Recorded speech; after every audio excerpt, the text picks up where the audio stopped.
Bago tayo magpatuloy, huwag kalimutang mag-subscribe sa aking channel.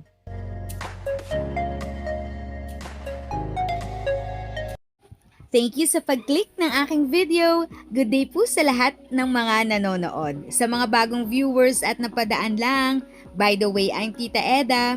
Welcome to my channel. Ang channel na maghahatid sa iyo ng dagdag kaalaman tungkol sa government services, bagong mga balita at informative videos na galing sa legit na resources. Mag-subscribe na para updated ka. Magandang araw po lalo na sa ating mga lolo at lola. May mahalaga po tayong pag-uusapan ngayon. Isang panukalang batas na posibleng makaapekto sa buhay ng lahat ng senior citizens sa buong Pilipinas.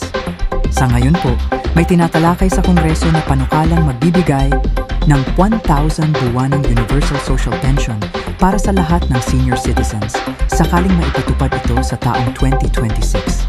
Importante pong maintindihan ang kaibahan nito. Sa kasalukuyan, ang social pension ay para lamang sa mga indigent seniors. Pero itong Universal Social Pension, ang layunin po nito ay isama ang lahat. Mayaman man o mahirap, may anak na tumutulong o wala.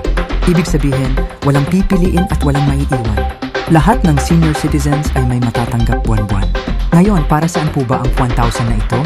Hindi man po kalakihan, pero malaking tulong na rin lalo na ngayon na ang mahal ng bilihin. Pwede itong makatulong sa pambili ng maintenance na gamot, pandagdag sa bigas at pagkain, pambayad ng kuryente, tubig o pamasahe, at pang-araw-araw na kaunting ginhawa at dignidad. Isipin niyo po, kahit papaano, may maaasahan buwan-buwan ang mga lolo at lola na buong buhay nagtrabaho, nagpalaki ng pamilya, at nag-ambag sa ating lipunan.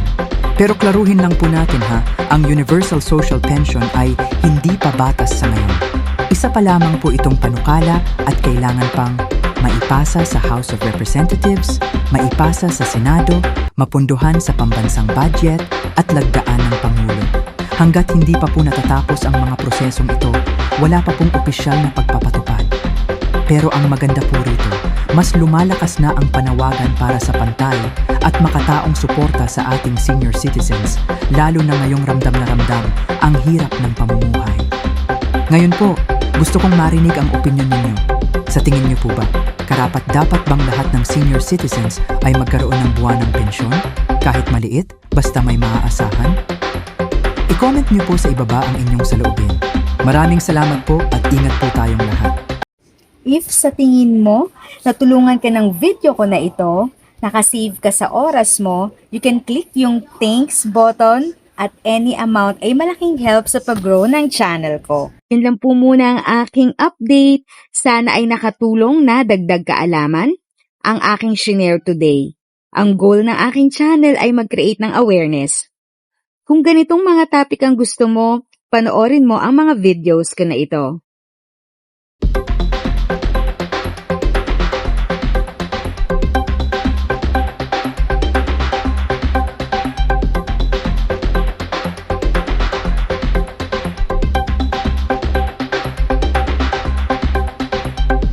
Thanks for watching! Kung may kapamilya, kaibigan o kakilala sa tingin mo ay magiging interesado sa video, please share or tag sila sa comment section. At syempre, if nagustuhan mo ang video, i-like mo na ito at subscribe ka na din. As always, feel free to write your questions, comments, and opinions respectfully. And continue to be a blessing and stay safe!